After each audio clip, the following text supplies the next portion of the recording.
the ability to make your own choices on your own timetable.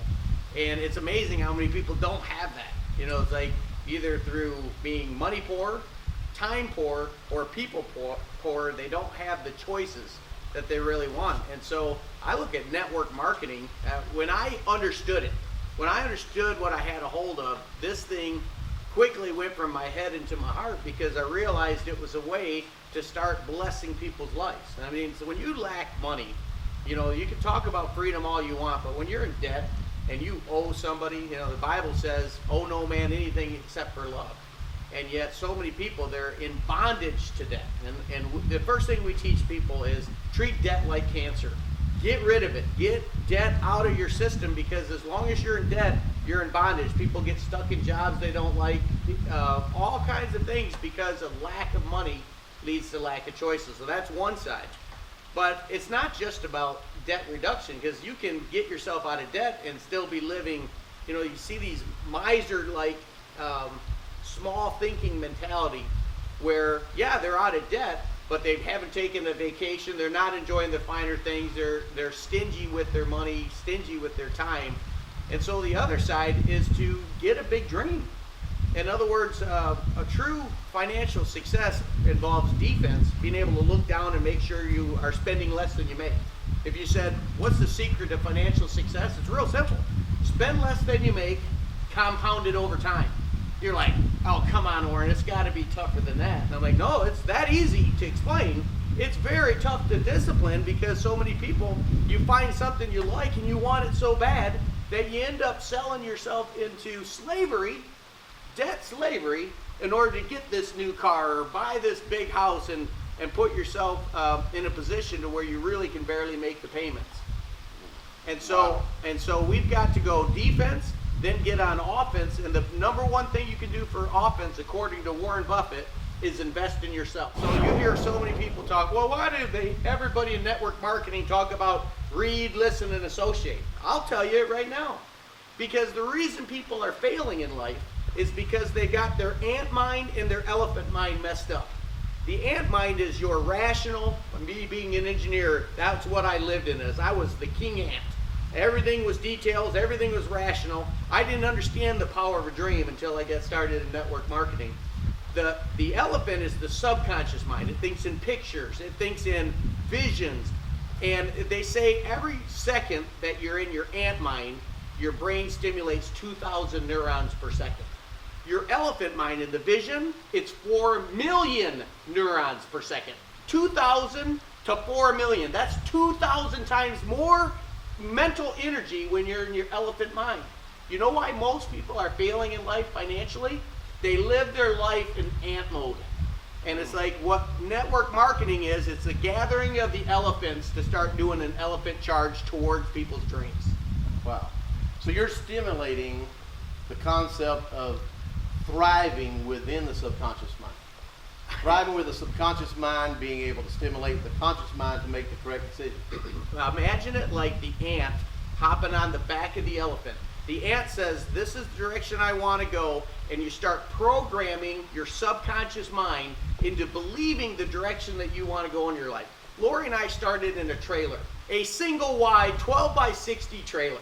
Can you imagine driving by our place 20 some years ago and saying, man, eventually you're going to have 9 acres, fully paid, tens of thousands square foot house, and then you're going to have another property, 200 acres, fully paid, tens of thousands square foot house. Nobody would have said that. I would have told you were crazy. But I didn't understand. The reason I was failing is because, and most people fail in life, is because there's a civil war between their ant mind and the elephant mind. The ant mind says, man, I'd love to be debt free. Everybody listen to this. No, who wouldn't in the right mind say, I'd like to be a millionaire, I'd like to be debt free? Everybody says that. Well, then how come everybody doesn't do it? Because their elephant mind, instead of charging ahead to go get that dream, is living in fear. Oh, I'm afraid of rejection. I'm afraid I'm not good enough. I don't feel worthy. And so there's a civil war going on between the ant mind and the elephant mind. And until those get aligned, until those get on the same page to where the ant hops on back of the elephant and charges ahead, you're not going to have success. And so many people, they beat themselves up. I know this is what I want to do. Paul said it in the Bible. The good that I want to do, I don't do. The bad that I don't want to do, I do. That's the Civil War that has to end, and it ends through reading, listening, and associating with the right information. So me hanging out with you today fires me up because I'm elephant to elephant. We're getting all fired up here. Well, you're speaking on my subject because that's my degree in psychology, you know. And when I look at the cognitive restructuring that people need to go through, especially when they've been programmed wrong, you know, and that child, when they're real small, they basically just have that subconscious mind. The conscious mind hasn't kicked in That's yet. right. And since we're kind of in the same world here in our thoughts, I'm just going to throw this. It's like Sure. Adam and Eve. They're walking around in the garden naked. They don't realize it because they're just walking around in the subconscious mind. Their conscious mind has not infiltrated the scenario yet. And I asked people, I said, guess what the name of the tree was that God told them to stay away from? It was a tree of knowledge of good and evil, which is a conscious. If you think about it, it's like the conscious hadn't kicked in. So when they're walking around and they're walking around naked like little baby children in a way. That's the way we were when we were children. Our subconscious mind, the parents were the only ones who could protect what was going in to program those minds. We were the only filter for our children. Our parents were the only filter that we had. So that programming took place to a certain point, and then all of a sudden, we all at a certain moment in our life partake of a change. When we enter a certain age, we partake of a change where a conscious mind, where we're able to make decisions. We're able to say yes or no. We're able to say no to danger. We're able to say no to what's wrong, yes to what's right. But we still go through that battle of that programming before that moment because our subconscious mind is battling with our conscious mind, right? So you're doing this with your team. You're finding that the majority of people, all of us in the world, we have a contaminated subconscious mind because of all the programming, whether it be Hollywood, whether it be the way they grew up, whether it be the environment, the peers that they're around, have all impacted their subconscious mind to cause their conscious mind to not be in control many times. And you're teaching people how to finally program themselves so it overrides the way their subconscious is communicating, and now their conscious mind, the ant, is able to now control the elephant. That's what you're doing, right? Yes, absolutely. People ask me all the time, they say, Orrin, how did you get 12 teams, over 500 people showing up to events in North America? How did you just go ground in your business, all this and other? It's very simple. All I do is I put people in, I get them plugged in, reading, listening, associating. I find the ones that are terminating the Civil War, and then I mentor them to go life coach in our business. And so that works for every business. Regardless of your compensation plan, you're looking for leaders. What's a leader? It's someone that ends the Civil War. Leader that probably very few, if any, have ever come this close to being able to perform as well as you have in North America. I've been good at outside the North American region, more so than inside. I think my largest team inside the U.S. might have been about 38,000 people or so. I've not hit the home runs that you have inside the U.S. But the one thing that I run up against, and you seem to be able to get around it, and it's based off of what we're talking about now, the U.S. market to me plays it like a hobby. Yep. They're like hobbyists to me. And some of you that are listening, you're in the U.S., and I hope this helps. When I see the U.S. market, I see people who are making $10,000 a month that will fuss about spending $150 a month to make a new income or make a new step toward their financial freedom. But I can go to Hungary or Romania where someone's averaging $325 a month, and they'll put in 5 or 6 months salary to join the business, and they'll work really hard knowing that if they can get to $1,000, $1,500 a month, they're the richest person on their block. You know, so the mentality here in other places is totally different. So you understand why I enjoy the non-lottery mentality, the non-hobbyist mentality. I like that. Go after it. This is a business. I'm going to treat it like a business. How do you make it work here in the U.S.? And I want to know how you've been able to pull off that loyal of a leadership group that were able to spread systematic approach. Because that's what you did. You're a systematic guy. I am too. Here in the U.S., it's difficult for me in the U.S. to build a dynamic, systematic approach because everyone wants to listen, play on their cell phones, do whatever, play on their iPads, walk out the side in the lobby and gossip a little bit and say they've been to the training. That's the U.S. Yep. So how do you do it? So That is the U.S. culture. Peter Drucker said, culture eats strategy for breakfast. And that's why it always cracks me up when someone says, I'm going to jump from this company to this company, and then every problem I had over here will disappear. I'm like, listen, you can jump from product to product, you can jump from company to company. Unless the culture's right, you're going to fail in every company. And when you get the culture right, you can actually succeed in some companies that aren't near as good a comp plan as another company. Culture eats strategy for breakfast. And so what we do is we recognize in the U.S. market that we've got people that typically are just used to kind of, there's an old saying, any dead fish can float downstream. And so when you're going overseas, you're finding live fish that are swimming against the current. Even though they're only making 300, they're hungry. They got an elephant charge going, and they just need someone to show them a plan. That's great. Over here, we're bringing them in, and they're used to read, me no read. I don't, all these, and so you're bringing them into a culture, and you're saying, it doesn't matter what you used to do. Now you're part of life. You're part of our team, and here's kind of, and we're constantly banging the drum on the core principles. Get a big dream. Here's our specific strategy. It scores the touchdown every time you run this strategy. You plug in, you read, listen, and associate, and then you develop your leadership. And when you do those 4 things, you win every time. So the question is, Jeff, do you want to win here?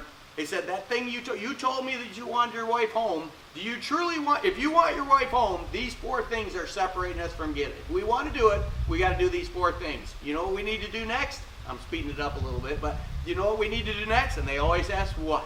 I said, we need to get you to that open meeting so you can start to understand the culture that you're going to be a part of, because this culture wins every time. If you do what I teach you, you're going to win here. You're going to have success here. And what happens is you start, it doesn't happen. I wish I could just say that once, but what it is most people take anywhere from some on a fast in 3 months, but most people a year to 2 years of being plugged into to end that civil war before they really start doing the things to win. So what I teach is you're 2 years away from financial success in your own business the moment posture strikes. And when does posture strike? When the ant and the elephant are on the same team. There you go. It's a tribe. That's the only way you can look at it. It's a tribe. All right, now we're here with Orrin Woodward in his absolute gorgeous paradise here in St. Lucie, and I want to get to the next question. This next question is going to be a challenging question, because I didn't tell him any of the questions I was going to ask him before we got here. None at all. Okay, Jess and I were driving the other day, and there's always that corner not far from our house. It's an intersection, and there's certain people that you see there at certain times of day asking for money at the traffic light. They'll walk by your car with a hat, and they partner up sometimes with people who are in a wheelchair or sitting over on some other things with maybe crutches, and it's a team that works together. And there's a lot of homeless people in any major cities, people who are asking for money. And they got in an argument right in front of us. It was the guy sitting in the wheelchair, and the other guy is standing up yelling at him, and the other guy in the wheelchair is yelling back, and you can tell there's an argument. So Jess and I are looking at each other and say, okay, what is the argument about? What was it about? A few minutes later, we came back through the same intersection, and they were both there working the intersection together. One's walking up and down between the cars, the other guy's over at the button pushing so the pedestrians can get by, and he's in the wheelchair, and they're working off of each other. And what's going through my mind is the guy that is going between the cars feels like he won by having his partner in the wheelchair, because he can play off that to get more money at the intersection, right? I'm just thinking business. This guy has a business mind to a certain extent. The guy in the wheelchair, however, feels that he has value. So I'm thinking, this guy thinks this guy could not be making this kind of money on the street corner without him being there. Sometimes, I know this is drastic and very radical what I'm saying, but sometimes I feel like you have corporate and you have the field, you have the company, and you have their leaders. And I think even though they're having to work together, many times they don't understand each other. Many times there's a big gap of understanding where corporate doesn't understand field. Field doesn't understand corporate.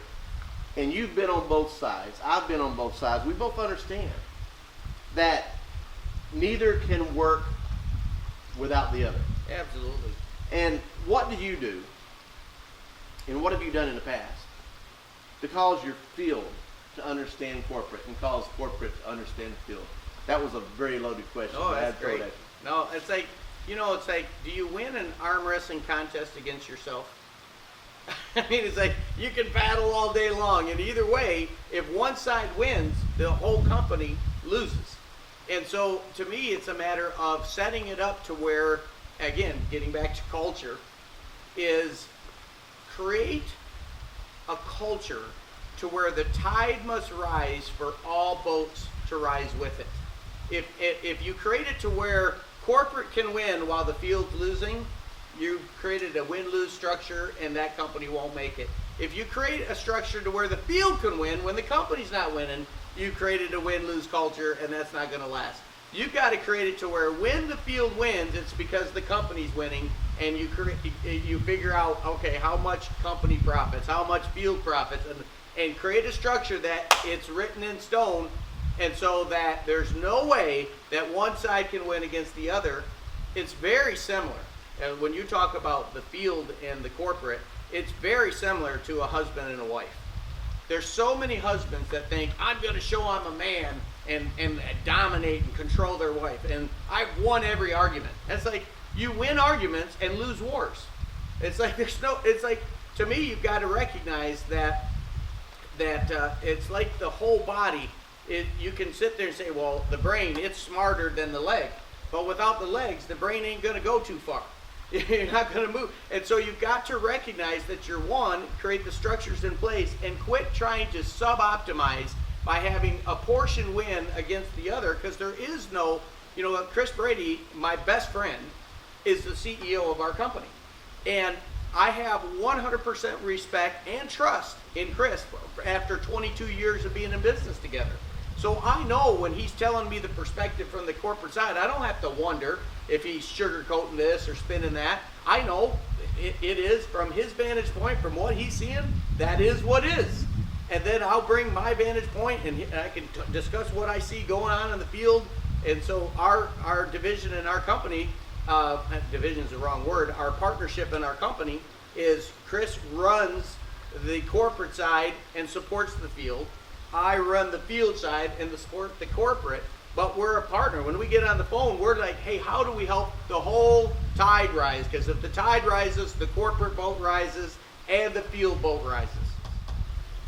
So going into what you just said, talking about culture, the word culture and cult come from the same root word, right? Absolutely. Okay, so when you're looking at the same Greek root word that culture and cult comes from, and my interpretation of that would be if you hold on to a culture too tightly, like you're saying that one becomes dominant and one becomes overly dominant, where everything has to be totally defined, because culture can't be totally, completely defined. It has to evolve, correct? Yep. So if a culture's held on too tight, it's like a wet bar of soap. It just slips out of your hands and it becomes more of a cultish side of things. Have you ever seen that in network marketing? Totally. I've seen people confuse culture and a specific strategy. Like I remember an organization that said, we will only wear white ties and red shirts, and that's the secret to our success. And they're like, well, even if that works for a while, it's like maybe you got to kind of stay up with the times and realize that not too many people are wearing red ties and white shirts, and if you got everybody in a red tie and white shirt. So I come out of a culture like that, and over time I had to kind of say, no, wait a minute, that's a specific strategy that may have had its time and day. So, the strategies will change, the principles will never change. The principle is have a duplicatable dress that makes you look acceptable to where you're relatable with the prospect you're dealing with. And if at any point you're unrelatable, whether that be because you're dressed and tattered and look like you're been on a street corner, or you're so overdressed that someone says, there's no way I would do that, just by the way, I don't want to have to wear clothes like that. Either way, if it's unrelatable, it's wrong. And so a good culture says, identify the principles, And I love how Emerson said it. He said, every great company is the shadow of a great leader. And I remember reading that for the first time and really thinking through that. I said, okay, what's that saying? He said, the culture is just spreading out of the individual leader's proper principles. If he's living right principles, that becomes the culture that the whole group takes. And you see this because if you see a leader doing something wrong, it's shocking how many times you go into their group, you see the whole group doing it wrong. So here's the principle. Anything you do right will be duplicated 50%. Anything you do wrong will be duplicated 100%. So you better make sure you're doing it right. Even if you're doing everything right, you're at best going to get 50% of your group to do it. But I promise you, Jeff, if you have something you're doing wrong, 100% of your group will do that wrong too. You see a leader, he's constantly late to meetings, guess what? The whole group starts showing up late. Why? Well, it ain't going to start on time anyway, because we know so-and-so ain't going to be here. Now, going into the world we're in now, there's a lot of changing going on. Economic changes, global change states. We're seeing everyone's wondering, okay, what's going to happen next year politically? And that's one of the reasons that I love to diversify income streams internationally. Yeah. Is because I know that if I diversify my income streams internationally and have income streams coming from different countries, that some might be affected by the economy, some may not. But when you're basing your strength right here in the United States, and you've done that better than anyone here in the North American market. So have you seen that affect you? Have you seen the economy affect you? And when the economy does get affected in a negative way here in the United States, North America, does it affect your business, or do you have it recession-proof? What will it do when it comes to the attack economically on the U.S. since you've built your business here? Well, I've had over 2,000 people showing up to events since the year 2000. So since 2000, we've had massive upswings. We've went through massive downswings with the great financial crisis, etc. And to me, I've not seen a big trend on whether the economy is up and down as much as I've seen a big trend of how well we were doing on keeping the main thing the main thing. So in other words, any downswings we've ever had where we've lost numbers, it's always because we went away from some of the key cultural principles that, hey, if you don't keep the main thing, I don't care how much other things you have right. It's like Vince Lombardi. He would start every training camp, every football season, he'd hold up a football and say, gentlemen, this. Orrin, I want to ask you about your new book. It's called The Financial Matrix. New York Times best-selling author, Orrin Woodward, here with me today. Here it is, absolute paradise here in St. Lucie, Port St. Lucie, Florida. And The Financial Matrix. Tell us about this. Tell me why that you did this. What prompted you to put this book together? I know you want to change lives, but what was really the motivation? I started studying after the great financial crisis of 2008, and I saw so many of my teammates that lost their houses, that went to where their house that was worth $250,000 all of a sudden worth $150,000, and just the amount of pain and misery, not just in our organization, but across everywhere. And one of the things about getting a large organization is you hear a lot of stories. And I started putting it together and like, you know what? This is systematic. In other words, one person's financial tragedy, hey, maybe they made some mistakes, but you start talking tens of millions of people all made the same mistake at exactly the same time. No, that's systematic. It's like somebody pulled the plug on the money supply. And so I said, you know what? I spent my whole life working and teaching people about money, and yet, what is money? Is it an asset? Is it a debt? And I started studying the banking system, and I was blown away by what I discovered.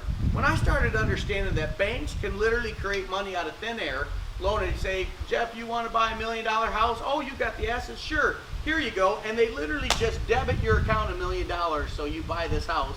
Now for the next 30 years, if you pay it off monthly, for 30 years you have to work and pay on average 25 to 33% of your income to a bank that created the money out of nothing. And yet you got to work how hard over 30 years to pay for that. And then it's like, well, it's not just you. They do, if they have $1 million, they can, through the power of fractional reserve banking, loan out $10 million.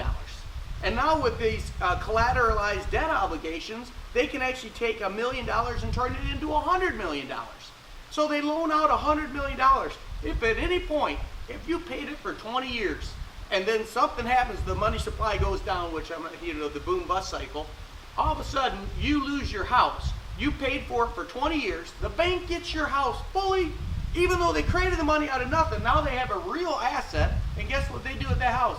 They sell it again to somebody else, and they collect money from them.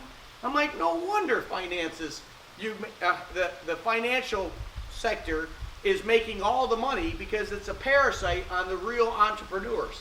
And I just had enough. And I'm like, you know what? I'm going to teach people the truth about banking.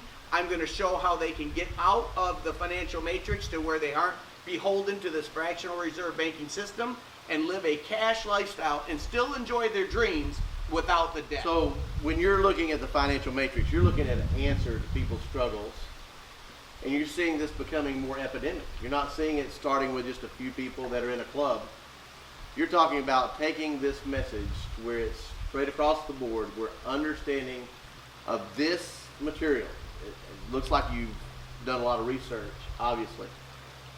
You're wanting everyone to understand this so that it causes a systematic change. Yeah, I'm after nothing less than to end the fractional reserve banking, which is causing this financial matrix. All this boom bust cycle that happens, every 10, Right. 15 years you see this, oh, what happened to our money supply? We need a bailout. And who bails out? We, the taxpayer, Absolutely, bail it absolutely. out. And it's like, you know what? I'm a manufacturing systems engineer. I studied systems. Chris Brady has a master's degree in systems. We've studied this. It's like this is a systematic, endemic problem that can be fixed if people go back to root causes. But everybody wants to trim the leaves and let the roots. But the bottom line is we got to get down to the root level, and that's not going to happen until we get millions of people to understand what the financial matrix is and how to protect yourself from it. Well, I had several other companies I had invested in for many years, decades actually, and one of them was in a construction and lumber company business.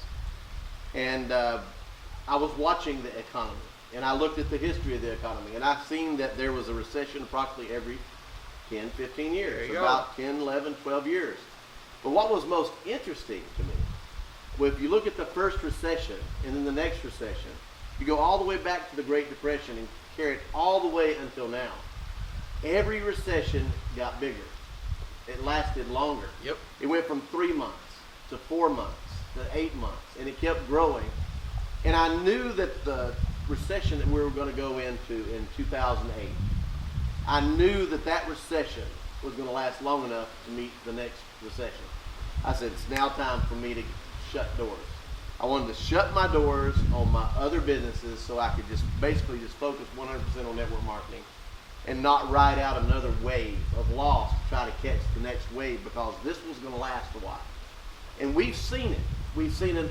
In my opinion, we didn't go through just a recession. We went through a new economy. Absolutely. It's a whole new economy. So what you're teaching here, you're teaching people how to understand why the crash happened. You're teaching them to understand it wasn't necessarily all their fault, but they were caught up in the rat trap because their head was in the wrong place. You're playing chess, trying to be an entrepreneur when they're messing with the money supply, expanding and contracting the money supply, is like playing chess on a trampoline. And every time they jump on that trampoline, your pieces go flying. You're like, dang, I lost again. And yet you say, no, it wasn't just one or two entrepreneurs. Take a look at all the builders that lost their shirts because they had a house. Man, they were expanding and everything was growing because the money supply was growing. But it was growing, the money supply was growing because they were doing these no income, no job applications. They call them ninja loans. If you want to see a movie that will just blow your mind, watch The Big Short. The Big Short reveals the whole, The Big Short, you could practically call it the financial matrix because, and again, that book, the movie just came out. I wrote that book. I started doing the research for that a couple years ago. But it's spot on. Like everything I've watched, everything I've read, it's spot on that if you can expand the money supply through debt, eventually it gets to a point where people can't afford to pay their debts. When you can't afford to pay your debts, that money supply comes collapsing back as people default on their loans. And then people that have bought a house that are paying their monthly payment Now the house goes from, it's worth 300,000 down to 200,000, and you're upside down. You have 50,000 minus 50,000 equity on a house, and you did everything by the book. And you're sitting there like, what happened? And it's not just one person, it's millions of people. And guess what? The banks come out free and clear. They get all their money, and there's so many of the people end up losing their house. It's a tragedy on a grand scale. And to me, it's killing entrepreneurship in our country, because you know what most people's lessons are? I'm not good enough to be an entrepreneur. I can't play chess because every time I play, the pieces go flying. And so this generation, they say that generation graduating from college is the least entrepreneurial American generation. This is the first generation, study after study says, they believe that they will have a less of a lifestyle than their parents. The first generation ever. And it's all because of this financial matrix. And me as an entrepreneur and a person that cares about justice, I can't sit back and say, well, I'm all set, so I don't have to worry. Wrong. If you've been blessed, you've got to be a blessing. I like that. Now, take your thoughts to the newcomer, the person who is just now making their first check in network marketing. They've never been full-time in network marketing before, but one of their goals, one of their main goals, because they see people like me or you or others that have been full-time networkers for many years, and they think, I need to be like them. They don't understand. For years, even though I could have been full-time, I didn't go full-time. I still had my other investments. I still had my other interests. I still had money streams coming from here and here and here. I personally see a major mistake in the culture of network marketing itself, that so many in our industry, so many in our profession want to be full-time too quick. They want to go full-time network marketing, and they want to lay down everything else that they have. Or if they do become full-time network marketers, they don't think about investing into anything else.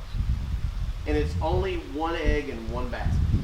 And that concerns me because of the sustained prosperity system concept of don't get rich and then be broke. Don't get broke and then become rich over and over and over and over and over. Right. It's a pattern. It's because they don't have other streams of income. It's because they're only depending on one thing. And when things crash, everything's crashed. So what kind of advice would you give? Should someone go full-time at what point in their network marketing career? Yeah, I think the first thing to understand is, imagine a barrel.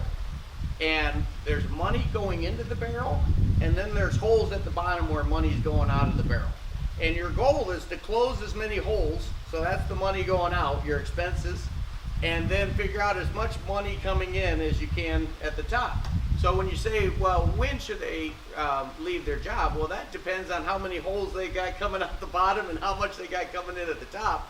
But what I would say this is, like, whether you've diversified your income, what I would say is you really ought to be focusing on getting debt free. Because think about it, even if you had a $200,000 house, for example, so many people like, well, I'm trying to impress my group, so I'm going to buy a $400,000 house. That'll motivate them. I said, listen, it's like you don't buy things to motivate your group. You stay motivated. A motivated you will motivate your group. And there's nothing more motivating than waking up every day debt free. Like when you start wiping out, like, so I would teach, make enough money from your business that you could leave your job, and then take your job income and start paying off all debt. And do that for 6 months to a year, and you'd be shocked. Like, all of a sudden you have no credit card debt. You have no car payments. And you've wiped down your mortgage to half of what it was before. Now you're sitting in a position where I'm making more money from my network marketing business than I did on my job, and I've wiped out my expenses to where over the next couple of years I'll have my house paid off. Then leave your job. And at that point, this is one of the most crucial aspects for a person's business is when they leave their job. Because so many people, their elephant was charging to get out of their job. And you know what the worst thing to happen in the world is? Is to hit your goal without setting another one. And so I really watch a person when we help them get out of their job, if they wiped out their debt, because I'm like, I constantly am working on have another elephant buzz, have another elephant charge, so that you say, okay, it's great you're out of your job. Now it's time to start looking at the dream house. It's time to start looking at the dream car, and you've got to pay cash for that. So don't settle for the easy route of financing. Let's build it and pay cash. Because as soon as someone changes from being part-time to full-time, having a job and network marketing and going full-time, they have enough income to sustain, and they're going in that direction, it's the first time that they've walked into a self-motivation atmosphere. That's right. And that self-motivation can be overridden by that subconscious mind very quickly if the programming is not exactly where it needs to be, because many network marketers joined over emotion, right? Yep. They joined in an emotional experience. They went to a meeting, got that warm bath of enthusiasm, worked it up, got the package, walked into their day the very next morning and didn't know what to do with it. They asked their upline, what do I do? The upline says, I don't know, I just joined last week, right? So they come in with that euphoric, emotional, behavioral response. Their feet is not on the ground, but they just started a business over an emotional response. We see this a lot. Absolutely. All the time. In many of the larger groups is when you can keep that emotional, euphoric behaviors going as long as you possibly can, right? But you need leaders to lead it. Absolutely. You need leaders to capture it. It's like I mentioned on Facebook the other day. You don't capture your dreams. You don't chase after. Your dreams are inside of you. Release your dreams. That's good. Learn how to release what is already in you, right? What is already in you. That's what you're doing here. You're helping people release what is already in them. Instead of them capturing their dreams, they're learning how to release their dreams. And they're working it in that direction. And once they find that inside of them, it's always been right here. What you're doing is you're reaching inside and reorganizing. You're defragging their computer system, right? No, that's very good. You're defragging them. Yes. You're finding extra space for good things to happen, right? You're finding the flawed files, the contaminated files, and you're trying to get rid of certain files, delete certain files, so their brain operates on correct activities that are going in the correct direction. Now, with your powerful influence, and this is a very straightforward, hardcore question here because it's not trick. It's not a trick question, but it's a hardcore question. You and I both have been in front of a lot of audiences, large audiences, and you have that charisma. I understand where you're at. You have that ability that you know when you reach that certain moment that the audience is right there. You know what I'm talking about, right? Absolutely. And the people here, you may have never been in front of that many people before, but Orrin and I both haven't.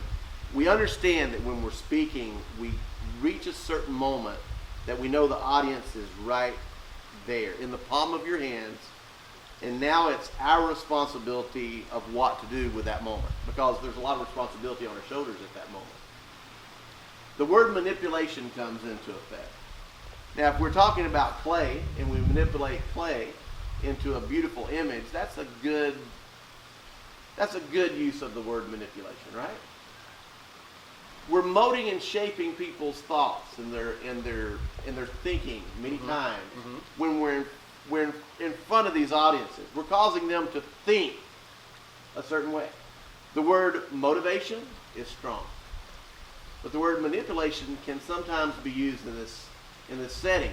We have the choice of either manipulating, helping shape that vessel, that brain, that thought, that mentality, that subconscious restructuring that's going on, that we're responsible for at that moment. Because God gives you that ability to connect, right? Yep.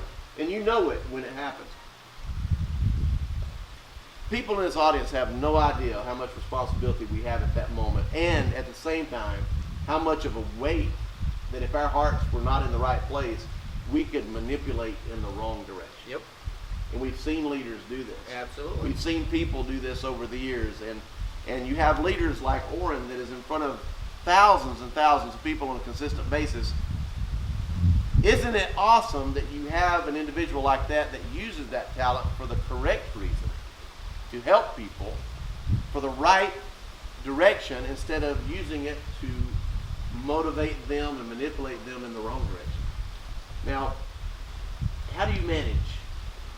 That's a great question. How do you manage? I think the number one thing that you always keep in front of you when you're speaking is, if that was my own son or daughter out there, what would I tell them to do?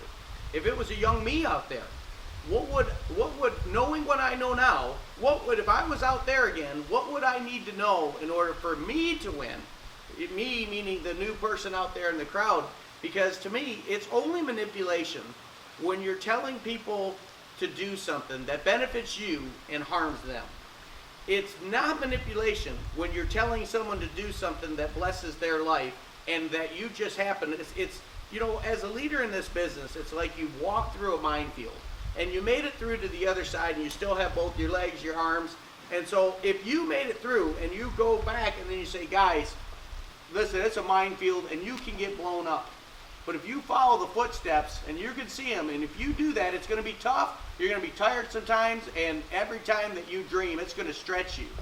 And you become who you are through being stretched. And so I say in our very first video, for everybody that ever hears our plan, I say, we don't promise easy. We promise worth it. Because I want to come right out and just, hey, success always comes at a price. And you end up paying the full price. There's no shortcut. You have to become, if you truly want long-term success, it's who you become, not, I hit this certain level in a business or a certain income. You are making more money than who you've become. I promise it's coming back down. And if you become this and you're making less, I promise you it's coming up, because it will, in life, it always seeks equilibrium. And so become better as a person. So when I'm on stage, my whole focus is knowing what I know today. What would I have told me? What would I tell my son? What would I tell my daughter to do? Because I know somewhere out there, there's another guy or gal, just like Lori and I were, that are hungry, that just tell us what to do. We'll go do the work. We're not looking for easy. We're just looking for a way. And network marketing is a way to live your dreams if you're willing to change to become the person necessary to lead an organization. In 2000, we had 2,000 at an event. And since then, it's only, it's like we've had tens of thousands. We had tens of thousands of people every month attending events across the United States and Canada. And if at any point I do something that's short-term gain for me and long-term hurt for them, I lose trust. And as soon as you lose trust, you lose everything. I will not sell out my character for short-term gain. I've always said that whatever starts at the top goes all the way to the bottom. So if you have a leader that has the wrong intentions, there's going to be contamination that goes all the way through the organization. If you have integrity at the top, whatever other there's that culture again. Whatever they're doing wrong, it'll be duplicated. It's going to be duplicated. It's absolutely going to be duplicated. It's almost like a child. You mentioned the 50%, 100% earlier. I've always said that a child, when they see you do something right, they're going to duplicate it somewhat. Yeah, they'll take it under consideration. Right, but remember, whatever you're doing wrong, you need to escalate that heavily by the time they become an adult, of how much wronger they're going to do it than you did it. There's a good chance of that. We have that responsibility of being an influence of the people that we're leading. That's very important. And I share that with you, because when I'm talking to the people that I deal with on a consistent basis, I watch what I do. I live in a glass house.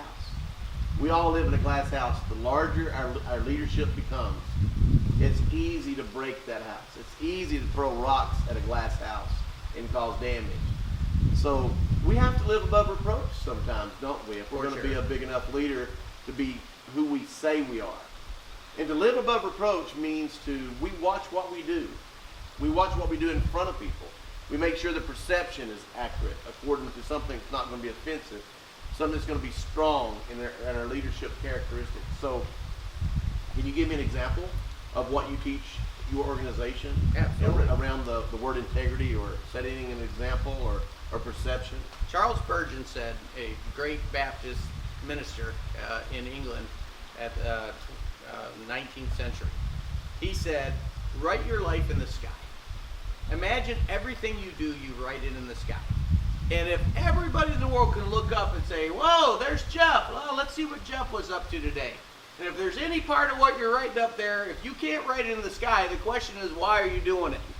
And so to me, it's like, you're going to get people that, Orrin did that or Jef did this. When the highest nail gets pounded first. The higher you climb the ladder of success, the more your butt's exposed. The people are going to take shots at you, but don't give them legitimate stuff to shoot at. It's one thing to be gossiped about. It's another thing to be doing it. And so you live your life as like you're in that glass house and they can see everything. And then if you're not proud of it, then why are you doing it? Because it ultimately, everything's found out. Everything's found out. And even if it's not found out here, God knows that you're doing it. So play your life to an audience of one. That's what we teach. You're living your life to an audience of one, and if that audience of one is happy, then you should be happy. And if that audience of one's not happy, then you need to make changes, because people of integrity expect to be believed. And when they're not, they let time prove them right. And we're in Jesse Tuggle's response, and it was rich, powerful, a lot of wisdom there. He said, when I joined the NFL, my first meeting as an Atlanta Falcons, I came from Valdosta. I was in college in Valdosta and Valdosta State, and I walked on. I wasn't even drafted. He said, and I had a shot at it. First year, my salary was $60,000, and that was the year that the NFL went on strike, and I got $15,000 that year. He said that was my first year at NFL, but I remember that first speech by the coach. He said, guys, you're in the NFL now. You're in the Atlanta Falcons now. Whatever you do, you're no longer you. You're the Atlanta Falcons. You're the NFL. And you may not be guilty. You may not be the guilty one, but you may be hanging out with the one who is guilty. And that's called guilt by association. I think sometimes we lose that understanding of how much responsibility we have of setting an example, or making sure that we understand that whatever we do affects other people, not just ourselves. And what they do affects us. Do you have any coaching around that concept? Absolutely. What can you give us an advice here? Just jam it in there and just lay it to the jugular. And Orrin, because I know that you understand people. You understand people from many perspectives, and I really want to hear your take on this. I remember reading a leadership book, can't remember which one, but it said the higher you go in leadership, the more you have responsibilities and the less you have rights. So if you want to be a top leader, start losing some of your rights right now and start taking responsibilities right now. In other words, start behaving above your pen, start behaving above your leadership level. And in network marketing, you will promote yourself, because that's what happens. The person in network marketing, there's no chain of command that says that you got to wait until your upline moves on for you to move on. You can start taking more responsibility now. So if you're doing behaviors that can lead to bad or improper duplication in your team, stop them now. You say, oh, but it's my right. I can do that if I want. Yeah, you can do that. But if it hurts somebody else's ability to get a dream, how dare you? It's like one of the things that you have to learn is you don't have to teach people to be selfish. That's sin, and it comes naturally. You have to instill service. Service to others is something, that's why if you do it right, it's 50%. They're like, well, I might serve like him, but boy, that seems a little bit tougher. But if you see a leader being selfish, boy, you just given everybody else the permission to sin in the same way. So stop. Even if it's a right, I love what Paul said. Paul willingly gave up in areas of his life. He said, yeah, I could eat that meat, but if it offends somebody else, I won't eat that meat in front of them because I don't want to offend my weaker brother. And I love that, because what he's saying is, I have the right to do this, but I choose not to because I don't want to hurt my weaker brother. And think about all the people coming. They're already struggling. They're already going through the ant, the elephant, civil war. It's like, man, don't add to the weight of that change. Be the light. Be the encourager. Be someone they can look up to. And really, I look at the best network marketing cultures are hero factories. Not perfect factories, but hero factories. People that are overcoming their challenges and seeking every day to be better. I don't ask anybody on my team to be perfect, but I do ask them to strive for perfection. The word I look for is progress. Jef, can you get better every day? Because the answer is yes, you can. Will you get perfect? No, not on this side of heaven. But you can strive to get better. And that's a culture where everybody says, yeah, I'm not perfect and I'm going to fail, but I'm going to fail forward. I'm going to seek to get better. And you start doing that, and you start behaving that way, and rooting out any areas of your life that you wouldn't be proud of. And I'll tell you that it starts creating a culture throughout your organization where I've seen so many people come in with all kinds of issues. And you watch over a few months the changes in their life, and you know, that's just the start, and they start getting their head right, their heart right, and really their spirit right. And you see the level of change, and people are like, why are you so fired up about this? You've been doing this for 22 years. I mean, why do you still so passionate? Because every time a new person comes into our group, I know through the power of reading, listening, and associating that we are opening up a door for God to change that person's life. And hey, as long as I got breath in me, I'm going to build communities and give people a chance to fix their ant and the elephant and go out and win the way God has blessed us in our businesses. Absolutely.